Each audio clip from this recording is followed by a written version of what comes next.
Hi friends, good evening. Dokka Seethamma నవల ఆచార్య దేవులు కొలకలు రీనాగర్ ఆశీస్సులతో ఎం బాలగంగాధరయ్య వారు రాసినటువంటి నవలను ఇప్పుడు మనం చదువుకుంటున్నాం కదా. నిన్నటి కథను కొద్దిగా చదువుకుని మనం ఈరోజు కథను ఫాలో అవుదాం. చదువుతున్నది కరుణ సిరిమణి. వారి హృదయ విదారకమైన అభ్యర్థనకు సీతమ్మ మనసు బాలభాస్కర ప్రభాత కిరణాలకు మంచు ముత్యంలా కరిగిపోయింది. నాయనలారా, మీకు వచ్చిన కష్టం మీ పగవాళ్ళకు కూడా రావద్దని కోరుకుంటున్నాను. నా దగ్గర మీరు అనుకుంటున్నట్లు మహిమలు మంత్రాలు ఏవీ లేవు. మిమ్మలను నిరాశపరచడం నాకు ఇష్టం లేదు కూడా కాబట్టి ఈ 50 రూపాయలు తీసుకుని వెళ్ళి ఈ డబ్బు ఖర్చు పెట్టి ఎక్కడైనా ఇంకొక బావి తవ్వి చూడండి, ఫలితం ఏమైనా ఉంటుందేమో మరంటూ దయాద్ర హృదయంతో తన రొంటినున్న 50 రూకలను వాళ్ళకిచ్చింది. పేరూరు గ్రామ ప్రజలు అదే మహాభాగ్యమని నమ్మి సీతమ్మ కాళ్లకు నమస్కరించి చీకటి పడే వేళకు తమ గ్రామానికి చేరుకున్నారు. ఆ మరుసటి రోజు ఆ గ్రామస్తులు సీతమ్మ గారు ఇచ్చిన 50 రూపాయలను ఖర్చు పెట్టి ఇంతకుముందు బావి తవ్విన చోట పక్కనే పూజాధికారులు నిర్వహించి మరో కొత్త బావిని తవ్వారు. అందరినీ ఆశ్చర్యచకితులను చేస్తూ ఓ 10 అడుగుల లోతుకు తవ్వగానే పార్దుని బాణధాటికి పాతాళగంగ పైకి వచ్చి గాంగేయుని దాహార్తిని తెచ్చినట్లుగా బావిలో నుంచి గంగమ్మ పైకి చిమ్మింది. ఆ జలధారలను రుచి చూసిన వారంతా అవి కొబ్బరి నీళ్లలా ఉండటంతో విస్మయమందారు. సీతమ్మ తల్లి చేతి చలువకు మించిన మరే శక్తి లేదని పేరూరు గ్రామ ప్రజలంతా ముక్త కంఠంతో ఆవిడ ఆధ్యాత్మిక శక్తిని పొగిడారు. ఒకనాడు కోడూరు రాజావారు కుమార్తెతో సహా అంతర్వేది లక్ష్మీ నరసింహస్వామి వారి దర్శనానికని బయలుదేరారు. వారు లంకల గన్నవరం సమీపానికి రాగానే భోరున వర్షం మొదలైంది. నిండు చూలాలైన రాకుమార్తె ముదునూరి పద్మావతి పురిటి నొప్పులతో అవస్థపడుతూ ఉంది. అప్పటికే సీతమ్మ పేరు విని ఉన్న రాజావారు తన కూతుర్ని సీతమ్మ ఇంటికి చేర్చారు. అంతవరకు పురిటి నొప్పులతో అవస్థపడుతున్న పద్మావతి సీతమ్మ ఇంట అడుగు పెట్టగానే పండంటి మగబిడ్డకు జన్మనిచ్చింది. దానితో ఆ మహారాజు కుటుంబమంతా ఆనందించింది. ఆ మరుసటి రోజు రాజావారు సీతమ్మతో, అమ్మా సీతమ్మ, నీ చేతి మహత్యమేమో కానీ ఎలాంటి వైద్య సహాయం లేకుండానే నా కూతురుకు సుఖప్రసవం అయింది. నిజానికి మా ఊళ్ళోని వైద్యులు మా అమ్మాయిని పరీక్షించిన తర్వాత ప్రసవగండం ఉందని, అందువల్ల ప్రసవ సమయానికి ప్రభుత్వ ఆసుపత్రికి చేర్చమని చెప్పారు. అందువల్లనే నిండు గర్భిణి అయిన మా అమ్మాయిని రాజమండ్రిలోని ప్రభుత్వ ఆసుపత్రికి చేర్చాలని బయలుదేరాము. ఆ దైవ సంకల్పమో లేక మీ చేతి మహత్యమేమిటో కానీ మీ ఇంటి అడుగుపెట్టిన వెంటనే మా అమ్మాయికి సుఖప్రసవం అయింది. ఇక మీరు సెలవు ఇప్పిస్తే సంతోషంగా మా ఇంటికి వెళ్ళిపోతామంటూ 2 చేతులెత్తి కృతజ్ఞతాపూర్వకంగా నమస్కరించారు రాజావారు. ఆర్య, మీకు చెప్పగలిగినంత జ్ఞానం నాకు లేదు, కానీ నా మనవి కాస్త మీ చెవిన వేసుకోండి. పచ్చి బాలింత అయిన మీ కూతురు ఈ పరిస్థితిలో ప్రయాణం చేయడం నాకు ఎందుకో నచ్చడం లేదు. కొంతకాలం ఇక్కడే ఉంచండి. ఆమెకు పూర్తి స్వస్థత చేకూరిన తర్వాత నేనే ఆవిడను మీ ఇంటికి చేరుస్తాను అంటూ వినయపూర్వకంగా ప్రార్థించింది సీతమ్మ తల్లి. ఆమె తన కూతురు పట్ల చూపిస్తున్న ఆదరాభిమానాలకు ముగ్ధుడయ్యాడు రాజావారు. అమ్మా, మీరు మా పాలిట దైవస్వరూపులు. మీ మాటను కాదనే సాహసం నేను చేయలేను. మీ కోరికను ఏదైనా నేను శిరసావహిస్తాను అంటూ వినయంగా నమస్కరించాడు రాజావారు. ఆర్య, మీకు అత్యవసర రాజకార్యాలు ఏవీ లేకపోతే మీరు కూడా మీ అమ్మాయికి స్వస్థత చేకూరి ప్రయాణానికి సిద్ధపడే వరకు ఇక్కడనే నిక్షేపంగా ఉండవచ్చు. మీ సేవే నాకు పరమానందం అంటూ వినయపూర్వకంగా అర్థించింది సీతమ్మ తల్లి. ఆమె వినయశీలానికి మరింత ఆశ్చర్యపోయిన రాజావారు, అమ్మా, మాకు అమ్మాయితో పాటు ఇక్కడ ఉండాలనే ఉంది, కానీ అత్యవసర పనులు ఉండడం వల్ల వీలు కావడం లేదు. మా అమ్మాయికి తోడుగా ఒక దాసిని ఇక్కడుంచి మేము మా రాజ్యానికి తిరిగి వెళ్తాము. మీరు కబురు చేసినప్పుడు మళ్ళీ వచ్చి మా అమ్మాయిని మనమణ్ణి ఇక్కడి నుంచి తీసుకుని వెళ్తాం, సరేనా అంటూ సీతమ్మ తల్లి అరుజ్ఞగై తల వంచి నిలుచున్నాడు రాజావారు. ఆర్య, మీ అమ్మాయి కోసమని మళ్ళీ మీరు ఇక్కడికి రావాల్సిన పని లేదు. నేనే మేనాలో మీ అమ్మాయిని మీ దీవాణలో సురక్షితంగా దించి ఏర్పాటు చేస్తాను. ఇంకా సెలవు అంటూ సాదరంగా సాగనంపింది సీతమ్మ. పురిటిబిడ్డ తల్లిని వెంటనే అక్కడి నుండి పంపడిష్టం లేని సీతమ్మ పక్కనున్న ఇంటిని అద్దెకు తీసుకుంది. అందులోనే రాజావారి కుమార్తె తన దాసీతో పాటు ఒక నెల రోజుల పాటు సర్దుకుని కాలం గడిపారు. నెల పూర్తయిన తర్వాత తల్లి బిడ్డలు క్షేమంగా ఉండడం వల్ల సీతమ్మ ఆ రాజకుమార్తెకు చీరసారలనిచ్చి బోయలకు తగు జాగ్రత్తలు చెప్పి సకల రాజమర్యాదలతో మేనాలో సాగనంపింది. దీంతో సీతమ్మ తల్లి ఔన్నత్యం మరోసారి అశేష ప్రజానీకానికి ప్రస్ఫుటంగా తెలియవచ్చింది. 9వ భాగం. 19వ శతాబ్ద ప్రారంభ కాలంలో 7వ ఎడ్వర్డ్ రవి అస్తమించిన బ్రిటిష్ సామ్రాజ్యానికి రాజుగా గద్దెనెక్కి పాలిస్తున్నాడు. ఆయనకు ప్రతి సంవత్సరం జనవరి నెల 1వ తేదీన పట్టాభిషేకం చేసుకోవడం ఆనవాయితీ. ఆయనకు మద్రాసు గవర్నర్ ద్వారా ఆంధ్రుల అన్నపూర్ణగా పేరొందిన డొక్కా సీతమ్మ నిరతాన్నదానమును యజ్ఞంలాగా నిర్వహిస్తోందన్న వార్త చేరింది. ఆ మహాతల్లిని 1903వ సంవత్సరం పట్టాభిషేక మహోత్సవానికి రావలసిందిగా వర్తమానం పంపాడు. ఆ వార్తాహరునితో తనకు అంత దూరం వెళ్ళడం చేతకాదని, తాను నిర్వహిస్తున్న అన్నదానాన్ని ఒక్కరోజు కూడా వదిలి వెళ్ళడం ఇష్టం లేదని నొక్కి వక్కాణించింది. బ్రిటిష్ మహారాజు కోరికను నిర్ద్వందంగా తిరస్కరించింది. ఎలాగైనా సరే ఆమెను లండన్కు తీసుకురావాల్సిందిగా ఎడ్వర్డ్ ప్రభువు నుంచి రాజమహేంద్రవరం జిల్లా కలెక్టర్కు ఆదేశాలు అందాయి. రాజమండ్రి జిల్లా కలెక్టర్ గారు లంకల గన్నవరానికి స్వయానా వచ్చి లండన్కు వెళ్ళడానికి తగు ఏర్పాట్లు చేస్తానని, ఎలాగైనా వీలు చేసుకుని సీతమ్మను లండన్ వెళ్ళవలసిందిగా వేడుకున్నాడు. నాయనా, అక్కడి వాతావరణ పరిస్థితులను నేను తట్టుకోలేను. బ్రిటిష్ ప్రభువులు స్వయంగా ఆహ్వానం పంపినా పాటించలేని నా ఆసక్తతను తెలియజేస్తున్నాను. పెద్ద మనసు నన్ను క్షమించమని మీ ప్రభువులకు వర్తమానం పంపండి. ఆయన చూపిస్తున్న ఆదరణకు సర్వదా కృతజ్ఞురాలనై ఉంటానని కూడా తెలియచేయండి అంటూ వినయంగా బదులు పలికింది జిల్లా కలెక్టర్ గారితో. సరేనమ్మా, ప్రభుల వారికి అలాగే వర్తమానం పంపుతాను, సెలవు అంటూ అక్కడి నుంచి నిష్క్రమించాడు జిల్లా కలెక్టర్. జిల్లా కలెక్టర్ అంతటి వాడు తమ గ్రామానికి స్వయంగా వచ్చి సీతమ్మను వేడుకోవడం, ఆమె ఆయన వినతిని తిరస్కరించడంతో తమ గ్రామానికి ఏదైనా ముప్పు వాటిల్లుతుందని గ్రామ ప్రజలంతా భీతావహులై తమ గుండెలను అరచేతుల్లో పెట్టుకుని బ్రతుకుతున్నారు. మళ్ళీ వారం తిరిగేసరికల్లా జిల్లా కలెక్టర్ గారు తమ గ్రామానికి మంది మార్బలంతో రావడంతో సీతమ్మకి ఏం జరుగుతుందోనన్న భయంతో జనమంతా చుట్టుపక్కల చేరి దొంగచాటుగా తొంగి చూస్తున్నారు. జిల్లా కలెక్టర్ సీతమ్మ గారు గుమ్మం దాటి బయటకు రాగానే ఆవిడకు పాదాభివందనం చేశాడు. విషయం ఏమిటన్నట్లుగా ఆయన వంక ప్రశ్నార్థకంగా చూసింది సీతమ్మ. అమ్మా సీతమ్మ తల్లి, మీకు దండం పెడతాను. విడవమంటే పాము కోపం, కరవమంటే కప్ప కోపం అన్నట్లుంది నా పరిస్థితి. మీరేమో నేను మిమ్మలను ప్రభుత్వ లాంఛనాలతో సురక్షితంగా లండన్కు చేరుస్తానని ఎంత బ్రతిమలాడినా ససేమిరా వీలు కాదంటున్నారు. అక్కడ రవి అస్తమించని బ్రిటిష్ సామ్రాజ్యాధీశులేమో ఎలాగైనా సరే మీరు తన పట్టాభిషేక మహోత్సవానికి హాజరు కావలసిందేనని పట్టుబట్టుకుని కూర్చున్నారు. మీ ఇద్దరి మధ్య సయోధ్య కుదర్చడం నా చేత కావడం లేదు. మిమ్మలను నా అధికారాన్ని ఉపయోగించి బంధించి లండన్కు పంపుదామనుకుంటే ఏ తప్పు చేయని మిమ్మలను శృంఖలాబద్ధులను గావించి ఇక్కడ అశేష ప్రజానీకం చూస్తుండగా తీసుకుని వెళ్ళి మీ మాన మర్యాదలకు భంగం వాటిల్లా చేయలేను. అందుకు నా మనసు ఎంత మాత్రం అంగీకరించడం లేదు. ఏం చేయాలో నాకు అర్థం కావడం లేదంటూ తలపట్టు కూర్చున్నాడు జిల్లా కలెక్టర్. నాయనా, మీ ఉద్యోగ ధర్మ నిర్వహణలో భాగంగా నన్ను మీరు ఖైదు చేసినా నాకు ఆవంతైనా చింతలేదు. ఆ లక్ష్మీ నరసింహుని దయ ఎలా ఉంటే అలా జరుగుతుంది.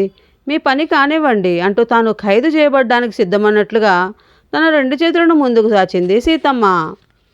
తమ ఆరాధ్య దైవమైన సీతమ్మ తల్లిని ఎక్కడ ఖైదు చేస్తారోనన్న భయంతో అంతవరకు చాటుమాటును తొంగి చూస్తున్న గ్రామ ప్రజలంతా ఒక్కసారిగా వీధిలో గుమిగూడారు. సీతమ్మకు అంతమంది జనం అండగా ఉన్నందుకు మరింత సంతోషించాడు జిల్లా కలెక్టర్. అనునయ వాక్యాలతో సమస్యను పరిష్కరించాలనుకున్న కలెక్టర్, తల్లి, కనీసం మీరు మీ ఛాయాచిత్రాన్ని ఒకదాన్నైనా తీసుకోవడానికి అనుమతించండి. మీకు బదులుగా ఆ ఛాయాచిత్రాన్నైనా ఎడ్వర్డ్ ప్రభువుకు పంపించి ఎలాగోలా సర్దుబాటు చేస్తాను. లేకుంటే మీ కారణంగా నా ఉద్యోగం ఊడుతుంది. పిల్లా పాపలతో నేను రోడ్డున పడే పరిస్థితి దాపురిస్తుంది. ఆ పైన మీ ఇష్టం అంటూ కళ్ళ నిండా జలపాతాల్లో వర్షించే నీటిని తన చేతి రుమాలతో అద్దుకుంటూ తల వంచుకుని నిలబడ్డాడు కలెక్టర్. నాయనా, ఎవరైనా ఛాయాచిత్రం తీయించుకుంటే వారికి ఆయుక్షణమని పెద్దలు అంటుంటే విన్నాను. అందువల్ల నాకు ఛాయాచిత్రం తీయించుకోవాలన్న కోరిక ఎంత మాత్రం లేదు. కానీ నా ఛాయాచిత్రం తీసుకుని వెళ్ళడం వల్ల నీ ఉద్యోగం నిలబడుతుందన్న కారణం వల్ల నిన్ను నా ఛాయాచిత్రం తీసుకోవడానికి అనుమతిస్తున్నాను. కానీ నా ఛాయాచిత్రాన్ని ఏ పత్రికలోనూ ప్రకటించి నా గురించి ఎలాంటి ప్రచారము చేయనని చెయ్యవని ఆశిస్తున్నాను అంటూ తన సమ్మతిని తెలియజేసింది సీతమ్మ. అమ్మ, నా పైన అపారమైన దయ చూపి నా ఉద్యోగ సంరక్షణార్థమై మీ ఛాయాచిత్రాన్ని తీసుకోవడానికి అంగీకరించారు. అదే నాకు మహాప్రసాదం అంటూ తన వెంట వచ్చిన ఛాయాచిత్రణ అధికారికి ఆ పని పురమాయించాడు. సీతమ్మ ఛాయాచిత్రాన్ని కలెక్టర్ గారు ఎడ్వర్డ్ ప్రభువుకు పంపిస్తూ తన ప్రయత్న లోపమేమీ లేదని, తాను సీతమ్మ ససేమిరా అంగీకరించనందునే ఆమెను 1/1/1903 జరిగే చక్రవర్తి పట్టాభిషేక మహోత్సవానికి ప్రభుత్వ గౌరవ అతిథిగా పంపలేకపోయినందుకు క్షమాపణలు కోరుకున్నాడు. తన పట్టాభిషేక మహోత్సవానికి సీతమ్మ మహాసాధ్వి స్వయంగా రాలేకపోయినందుకు మనసు బాధతో మూలుగుతున్నా కనీసం ఆమె చిత్రపటాన్ని తన సింహాసనానికి ఎదురుగా ఒక ఉచితాసనం పైన అలంకరింపజేసి ఆ చిత్రపటం సాక్షిగా తాను పట్టాభిషేక మహోత్సవాన్ని జరుపుకోగలిగిన భాగ్యం దక్కినందుకు ఎంతో సంతోషంతో పొంగిపోయాడు ఎడ్వర్డ్ ప్రభువు. తాను సింహాసనాన్ని అధిరోహించే ముందు భార్యతో సహా గౌరవపూర్వక నమస్కారాలను చేశాడు ప్రభువు. తన పట్టాభిషేక మహోత్సవం ముగిసిన తర్వాత ఎడ్వర్డ్ ప్రభువు జిల్లా కలెక్టర్ను ప్రశంసిస్తూ ఒక లేఖను కూడా రాశాడు. అదేవిధంగా సీతమ్మ తల్లికి తన ధన్యవాదాలను తెలుపుతూ ప్రశంసా పత్రాన్ని కూడా పంపించాడు ఎడ్వర్డ్ ప్రభువు. అంతేకాకుండా మహాసాధ్వి సీతమ్మ తల్లి నిలువెత్తు తైలవర్ణ చిత్రపటాన్ని ఒక చిత్రకారుని ద్వారా రచింపజేసి తన సింహాసనానికి ఎదురుగా దర్బారు హాలులో అమర్చుకున్నాడు 7వ ఎడ్వర్డ్ ప్రభువు. ఆయనకు సీతమ్మ తల్లి అంటే ఎంతటి గౌరవ మర్యాదలున్నాయో దీన్ని బట్టి మనకు అర్థమవుతుంది. ఆ 7వ ఎడ్వర్డ్ ప్రభువు అప్పటి మద్రాసు ప్రెసిడెన్సీ గవర్నమెంట్ ప్రధాన కార్యదర్శి రాసిన ప్రశంసాపత్రం నిజప్రతి ఇప్పటికీ ఆమె 5వ తరం వారసుని వద్ద ఇప్పటికీ ఇంట్లో ఉండడం విశేషమే. మరి 10వ భాగం. అది 1880వ సంవత్సరం. రాగం రానివాడు రోగం రానివాడు ఈ భూమి మీద లేడన్న సామెతను రుజువు చేస్తూ అందరినీ ఆరోగ్యాన్ని కోరుకునే సీతామహాసాధ్వి కుడి చేతికి రాచపుండు పుట్టింది. ఆ గ్రామంలో ఉన్న పేరు మోసిన వైద్యుడు ఆ రాచపుండుకు తగిన వైద్యం ఉచితంగా చేస్తానని ముందుకొచ్చాడు. కానీ ఆ వైద్యుని కోరికను సున్నితంగా తిరస్కరిస్తూ, నాయనా కనకాచారి, ఆ దేవుడు పూర్వజన్మలో చేసిన పాపఫలం అనుభవించమని నాకు ఈ రోగాన్ని ఇచ్చాడు. ఇప్పుడు భగవంతుని ఆజ్ఞను ధిక్కరించి నీ మందుల వల్ల ఆరోగ్యం సమకూరితే నేను గత జన్మలో చేసిన పాపం ఇంకా మిగిలిపోతుంది. అది నాకు ఇష్టం లేదు.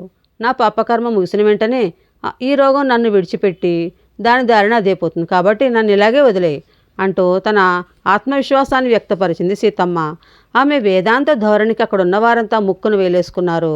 బుద్ధి కర్మానుసారిణి అనే నానుడి ఇటువంటి వేదాంతుల వల్లనే పుట్టిందని భావించి కనకాచారి మరో మాట మాట్లాడకుండా అక్కడి నుండి వెళ్ళిపోయాడు. సీతమ్మ తల్లి తన కుడి చేతికి రాచపుండు సంక్రమించి ఆ చెయ్యి నొప్పితో బాధిస్తున్నా ఆ బాధను పంటి బిగును భరిస్తూ వచ్చిన అభ్యాగతులందరికీ తానే ఎడంచేత్తో వండి వడ్డించేది. ఎందరు యాత్రికులు స్థానికులు అన్నార్తులే వచ్చినా విసుగు విరామం లేకుండా అలసటతో అల్లాడిపోకుండా ఎంతో హుషారుగా తన అన్నదాన కార్యక్రమంలో ఏ లోటు లేకుండా కొనసాగించింది. అది దైవానుగ్రహమో మరేమి కారణమో తెలియదు, కానీ ఆమె నమ్మకాన్ని వమ్ము చేయడం ఆ దేవునికి ఇష్టం లేదేమో మరి. మరో 3 నెలలు గడిచేసరికి సీతమ్మ కుడి చేతిపై తిష్ట వేసుకుని కూర్చుని రాచపుండు ఎవరో మంత్రించినట్లుగా మాయమైపోయింది. ఆ మహిమను చూసిన యాత్రికులు సంబరంతో చిందులు వేశారు. కానీ ఆ ఆనందం మరెంతో కాలం నిలవలేదు. సీతమ్మ 68వ ఏట అడుగుపెట్టింది. ఏదో విషజ్వరం ఆమెను కమ్ముకోగా మంచానికే పరిమితమైంది. మృత్యుఘంటికలు ఆమె చెవుల్లో మారుమ్రోగుతున్నాయి. తనకు అంత్యకాలం సమీపించిందని ఆమెకు పూర్తిగా అర్థమైంది. ఆ రోజు మన జాతికంతా ఎంతో దుర్దినం. 1909వ సంవత్సరం ఏప్రిల్ నెల 28వ తేదీ తన పెద్ద కొడుకును తన పక్కన కూర్చుండబెట్టుకుని, నాయనా సుబ్బు, ఇప్పటి నా పరిస్థితి చూస్తే నీకు అర్థమయ్యే ఉంటుంది. నేను ఇంక ఎంతో కాలం బ్రతకను. మీ తండ్రి గారి అంతిమ కోరిక నా కోరిక ఒక్కటే.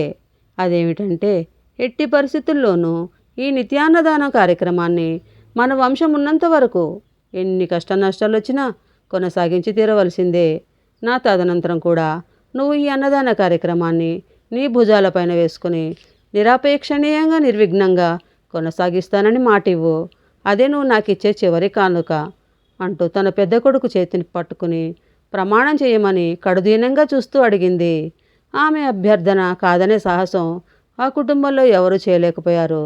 సుబ్బారాయుడు విషణ్ణ వదనంతో పొగిలి పొగిలి ఏడుస్తూ తల్లి పాదాలకు నమస్కరించి, అమ్మా, ఈ శరీరం నీ చేతి బువ్వ తిని పెరిగింది. చిన్నతనం నుంచి నీతో పాటు అన్నదానం చేయడం తప్ప మరో పని చేతగాని వాణ్ణి. నీ కోరిక మేరకు నీ తదనంతరం కూడా నా కంఠంలో ప్రాణమున్నంత వరకు ఈ అన్నదాన కార్యక్రమం నిరంతరం కొనసాగిస్తానని త్రికరణ శుద్ధిగా ప్రమాణం చేస్తున్నానంటూ తన తల్లి చేతిలో చేయి వేసి బాస చేశాడు. సీతమ్మ కళలో ఎనలేని ఆనందం తొణికిసలాడింది. ఇక తన జీవితాన్ని నిశ్చింతగా ముగించవచ్చునని భావించింది కాబోలు చెరగని చిరునవ్వుతో అందరూ చూస్తుండగా ఆఖరు శ్వాస విడిచింది. లంకగన్నవరం గ్రామానికి పొరుగునే ఉన్న ఇందుపల్లి గ్రామంలో ఋత్వికులు ఏదో యాగం చేస్తున్నారు. అపరాహ్న వేళలో వాళ్ళ యజ్ఞగుండం పైనుండి ఒక జ్యోతి ఆకాశం వైపు ప్రయాణిస్తూ కనిపించింది ఆ ఋత్వికులు పక్క గ్రామంలో ఎవరో మహానుభావులు దేహత్యాగం చేసినట్టున్నారు. వారి ఆత్మ పరమాత్మను చేరడానికే పరుగులు పెడుతూ వెళ్తుంది అంటూ అందరూ ఆ జ్యోతిలో ప్రకాశిస్తున్న ఆత్మకు నమస్కారం చేశారు. ఆ సమయంలో రమణ మహర్షి అరుణాచలం కొండపైన ఆశ్రమం బయట ఒక బండరాతిపై కూర్చుని ఏదో ఆలోచిస్తూ ఆకాశం వైపు రెప్పవాల్చకుండా చూస్తున్నాడు. అప్పుడు ఒక దివ్య కాంతిపుంజం ఆకాశం నుండి క్రిందకు వచ్చి తానున్న కొండలోనికి వెళ్ళి మాయమైంది. ఆ దివ్యతేజం మహామహిమాన్వితురాలైన డొక్కా సీతమ్మదిగా గుర్తించాడు రమణ మహర్షి. ఒక మహానుభావురాలు ఇహలోకం విడిచి వెళ్ళింది. ఆమె ఆత్మ నా కొండలో దూరి అదృశ్యం కావడం నా పూర్వజన్మ సుకృతం అంటూ కళ్ళు మూసుకుని ధ్యానంలో మునిగిపోయాడు. ఈ నిదర్శనాలన్నీ ఆవిడ నిత్యాన్నదాన ఫలితంగా ఆమెకు జన్మరాహిత్యం సిద్ధించిందనడానికి తార్కాణాలుగా నిలుస్తాయనడంలో అణుమాత్రమైనా సందేహించనక్కర్లేదు. సీతమ్మగారు కాలధర్మం చేసేటప్పటికీ ఆమె నిరతాన్నదానం వల్ల కానీ మరో ధర్మ కార్యాలకు ఖర్చు చేయడం వల్ల కానీ జోగన్న పంతులకు వారసత్వంగా వచ్చిన పంట పొలాలు క్రమేణా హారతి కర్పూరంలా అరించుకుపోయాయి. ఒకవైపు అమ్మకు అవసాన దశలో ఇచ్చిన మాట, మరోవైపు దుర్భర దారిద్ర్యంతో నానా బాధలు పడ్డ అన్నదాన కార్యక్రమంలో పెను మార్పులు చోటు చేసుకున్నాయి. సీతమ్మ ఉన్న రోజుల్లో 2 కూరలు గడ్డ పెరుగుతూ అందరికీ నోరూరించిన భోజనం సుబ్బారాయుడు కాలంలో ఒక పప్పుతోటో పచ్చడితోటో సరిపెట్టుకోవాల్సిన పరిస్థితి దాపురించింది. పైగా అన్నదానం కోసం ఎవరిని యాచించవద్దన్న నిబంధన అతని అన్నదాన కార్యక్రమానికి ప్రతిబంధకంగా తయారైంది. సుబ్బరాయన్ తర్వాత విధిలేని పరిస్థితుల్లో ఆ అన్నదాన కార్యక్రమం పూజ్యమైంది. 11వ భాగం. డొక్కా సీతమ్మ గారిని వదిలి బొంబాయి చేరిన వరహాల శెట్టి ఆమె తనకిచ్చిన 50 రూపాయల పెట్టుబడితో వ్యాపారం ప్రారంభించాడు. ఆ తల్లి చేతి చల్లవేమో గాని వరహాల శెట్టి పట్టుకున్నదంతా బంగారమైంది. ఓ 10 ఏళ్లు గడిచేసరికి తండ్రిని మించిన స్థితిపరుడయ్యాడు. తండ్రి ధనగుప్తుడు కాలధర్మం చెందడంతో తన భార్య బిడ్డల దగ్గరికి వచ్చి తన తండ్రి ఆస్తిని కూడా సొంతం చేసుకున్నాడు. ఇక తనను కష్టకాలంలో ఆదుకుని తనకింతటి మహాద్భాగ్యాన్ని ప్రసాదించిన సీతమ్మ తల్లిని లంకగన్నవరం గ్రామానికి భార్య బిడ్డలతో సహా వచ్చి ఆమెను కలుసుకుని ఆమె చల్లని దీవెనలు పొందాలనుకున్నాడు వరహాల శెట్టి. కానీ వ్యాపారపు పనులలో మునిగిపోయిన అతనికి ఆ అవకాశమే చిక్కలేదు. తీరా అతను అన్ని పనులను మానుకుని సీతమ్మ తల్లి దగ్గరకు బయలుదేరదామనుకునే లోపల వరహాల శెట్టికి ఆమె పరమపదించిందన్న వార్త కర్ణకఠోరంగా చేరింది. తన దౌర్భాగ్యపు ముఖాన్ని మళ్ళీ ఆమె చూడదలుచుకోలేదు కాబోలనుకుని అంతటితో సరిపెట్టుకున్నాడు వరహాల శెట్టి. 12వ భాగం. ముక్తాయింపు. దశాబ్దాల పాటు సీతమ్మ జీవిత చరిత్రను తలచిన వారే లేరు. ఈమె చరిత్రను 1859 సంవత్సరంలో మిర్తిపాటి సీతారామ చయనలో నిరతాన్న ధాత్రి శ్రీమతి డొక్కా సీతమ్మ పేరిట గ్రంథస్థం చేయడం జరిగింది. ఈ గ్రంథాన్ని ఇతని పుత్రులు మిర్తిపాటి నారాయణ మాచరి బాబు 2009లో పునర్ముద్రించి అందుబాటులోకి తీసుకుని రావడం జరిగింది. ఆ పుస్తకం ప్రతి నాకు లభించకపోయినా స్వయంగా ఆ గ్రామం వెళ్ళినప్పుడు సీతమ్మ గారి 5వ తరం వారసుడు డొక్కా భీమశంకర వెంకట సత్య కామేశ్వరరావు గారి వద్ద ఉండగా చూడడం జరిగింది. ఆయన ముకుత సుబ్బారాయుడు గారికి 3 కొడుకులని తెలిసింది. మొదటివారు రామజోగయ్య, రెండవ వారు సూర్యనారాయణ, చివరి అబ్బాయి రామభద్రుడు. సూర్యనారాయణకు 3 సంతానం. మొదటివారు వీరభద్రం, రెండవ కుమారుడు గోపాలకృష్ణమూర్తి, చివరి కుమారుడు వైణిక విద్వాంసుడైన సుబ్బారాయుడు. వీరిలో రెండవ కుమారుడైన గోపాలకృష్ణమూర్తి సీతమ్మ గారి ఇంట్లోనే ఉంటూ ఆ గ్రామ ప్రజలకు సేవ చేస్తూ తపాలా శాఖలో బ్రాంచ్ పోస్ట్ మాస్టర్గా పనిచేస్తూ 1987వ సంవత్సరంలో కాలధర్మం చెందారు. ఆయన తరం వరకు తమకున్న దానిలో దూరాన్ని నుంచి వచ్చిన వారికి మధ్యాహ్న భోజనాన్ని వండి వడ్డించేవారు. ఆయన పెద్ద కుమారుడు ఉదయ భాస్కర్ హైదరాబాదులో స్థిరపడ్డారు. ఆయన పుట్టిన ఊరి మీద తన సోదరుని పైన ఉన్న వ్యాజానురాగం వల్ల తరచూ లంకలగన్నవరం గ్రామం వెళ్ళి అక్కడ స్థితిగతులను తెలుసుకుని రావడం ఆయనకు అత్యంత ప్రీతికరమైన కార్యంగా ఇప్పటికీ భావిస్తున్నారు. గోపాలకృష్ణమూర్తి గారి తదనంతరం ఆ కుటుంబం ఆర్థికంగా పూర్తిగా చితికిపోయింది. అందువల్ల తనకు వారసత్వంగా లభించిన లంకలగన్నవరం గ్రామ బ్రాంచ్ పోస్టాఫీసు పోస్ట్ మాస్టర్గా కారుణ్య నియామకంతో తన శక్తి కొలది 5 ఏళ్ల పాటు రోజుకు ఓ 10 మంది పేదలకు వండి వడ్డించారు. ఆ తర్వాత పిల్ల చదువుల వల్ల కానీ ఇతర ఆర్థిక ఇబ్బందుల వల్ల కానీ ఆ అన్నదాన కార్యక్రమాన్ని కొనసాగించలేకపోయానని కన్నీళ్ల పర్యంతమైనాడు కామేశ్వరరావు గారు. ఉమ్మడి ఆంధ్రప్రదేశ్ రాష్ట్రానికి ముఖ్యమంత్రిగా పనిచేసిన కీర్తిశేషులు పివి నరసింహారావు గారు సీతమ్మ గొప్పతనాన్ని గుర్తించారు. 1973 సంవత్సరాల ప్రాంతంలో ఆమె సంక్షిప్త జీవిత చరిత్రను ఉన్నత పాఠశాలలో 3 ఏళ్ల పాటు పాఠ్యాంశంగా నిర్దేశించారు. ఆ తర్వాత ఏ కారణాల వల్ల సీతమ్మ తల్లి చరిత్ర మరుగున పడింది. మళ్ళీ 1996 సంవత్సరంలో దూరదర్శన్లో ఆమె చరిత్రను ధారావాహికగా ప్రసారం చేశారని వినికిడి. ఆమె వారసత్వంలో 5వ తరం వారు ఇప్పటికీ ఆ గ్రామాన్ని అంటిపెట్టుకుని ఉన్నారు. వారు ఆమె జ్ఞాపకాలు చెరిగిపోకుండా ఉండేందుకు 50 సంవత్సరాలకు 1959 సంవత్సరంలో 3 లక్షలు ఖర్చు చేసి ఆ ఇంటికి మరమ్మతులు చేయించారు. అయినా మరో 60 ఏడులు గడిచేసరికి ఆ పెంకుటిల్లు పూర్తిగా శిథిలావస్థకు చేరుకుంది. గోపాలకృష్ణమూర్తి గారి పెద్ద కుమారుడు ఉదయ భాస్కర్ హైదరాబాద్లో స్థిరపడ్డారు. ఆయన పుట్టిన ఊరి మీద తన సోదరుని పైన ఉన్న వ్యాజానురాగం వల్ల తరచూ లంకలగన్నవరం గ్రామం వెళ్ళి అక్కడ స్థితిగతులు తెలుసుకుని రావడం ఆయనకు అత్యంత ప్రీతికరమైన కార్యంగా ఇప్పటికీ భావిస్తున్నారు. 2013 సంవత్సరంలో 24 లక్షలు ఖర్చు చేసి ఆ ఇంటి పూర్వపు నమూనాలోనే నిర్మించడం శ్లాఘనీయం. నేదునూరు గ్రామస్తుడైన వడ్రంగి సుబ్బారావు గారికి ఇంటి పునర్నిర్మాణపు పెంకుల కప్పు నేత పనిని అప్పగించారు. హైదరాబాద్ వాస్తవ్యుడు డొక్కా సీతమ్మ గారి 5వ తరం వారసుడైన డొక్కా ఉదయ భాస్కర్ గారు అందుకు ప్రతిఫలంగా ఇచ్చే 1,00,000 రూపాయలు సరిపోవని ఇబ్బందిగా ముఖం పెట్టాడు సుబ్బారావు. ఆ సుబ్బారావు గారికి అప్పటికే సంతాన భాగ్యం లేదు. అది గమనించిన ఉదయ భాస్కర్ గారు, నీవు మారు మాట్లాడకుండా ఈ ఇంటి పునర్నిర్మాణం పనిని పూర్తి చేస్తే ఆ డొక్కా సీతమ్మ ఆత్మ సంతోషిస్తుంది. ఆమె అనుగ్రహం వలన నీకు తప్పక సంతాన ప్రాప్తి కలుగుతుంది. ఆ పైన నీ ఇష్టం అంటూ అతని నిర్ణయానికే వదిలేశాడు భాస్కర్. ఆ మాటలపైన విశ్వాసం ఉంచిన సుబ్బారావు మారు మాట్లాడకుండా ఇంటి పనిని మొదలుపెట్టాడు. ఓ నెల రోజుల లోపలే సుబ్బారావు భార్య గర్భవతి అయింది. ఆ ఇంటి పని పూర్తి కాగానే ఆవిడ పన్నంటి ఆడపిల్లకు జన్మనిచ్చిందట. ఇలా చెప్పుకుంటూ పోతే సీతమ్మ గారి ఆత్మశక్తి, ఇచ్ఛాశక్తి అనంతం. ఆ పవిత్ర గృహంలో ప్రజోపయోగమైన బ్రాంచి పోస్టాఫీసును ఆమె 5వ తరం మనుమడైన డొక్కా భీమ వెంకట సత్య కామేశ్వరరావు గారు 1987 సంవత్సరం నుండి తండ్రి వారసత్వంగా కారుణ్య నియామకం పొంది ఇప్పటికీ నిర్వహిస్తుండడం, ఆ పనులకు తన శక్తి కొలది 1992 సంవత్సరం వరకు ఏదో కొద్ది మందికి అనుదినం అన్నదానం నిర్వహించడం బహు ప్రశంసనీయం. తదుపరి కుటుంబం పైన పడ్డ ఆర్థిక భారం వల్ల ఆయనకు ఆ అన్నదాన కార్యక్రమాన్ని కొనసాగించడం సాధ్యపడలేదని ఆవేదన చెందారు. ఒకప్పుడు జిఎంసి బాలయోగి గారు భారతదేశ లోకసభ అధ్యక్షుని హోదాలో లండన్ వెళ్ళారు. అక్కడ బ్రిటిష్ వారి దర్బారు హాల్లో డొక్కా సీతమ్మ గారు నిలువెత్తు తైలచిత్రాన్ని చూసి ఆశ్చర్యచకితులైపోయారు. అక్కడ రాజసింహాసనాన్ని తలపించే ఒక కుర్చీలో ఆమె ఛాయాచిత్రాన్ని చూసి మరింత విస్తుపోయారు.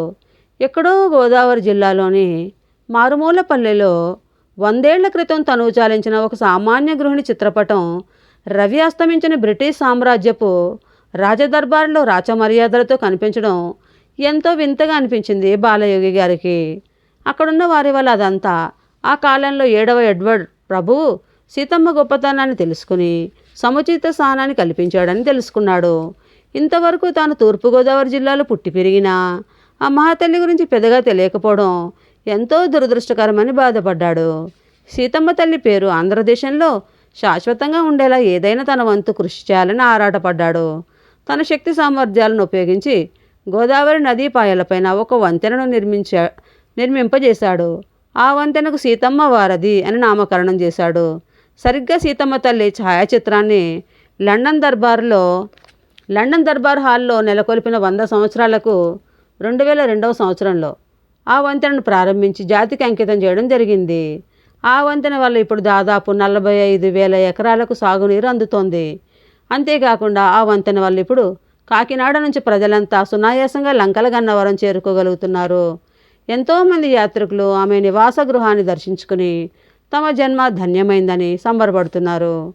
కీర్తిశేషులు మాన్యులు జీఎంసీ బాలయోగి గారు సీతమ్మ తల్లి పేరు చిరస్మరణీయంగా ఉండడానికి మరొక్క మంచి పని కూడా చేశారు.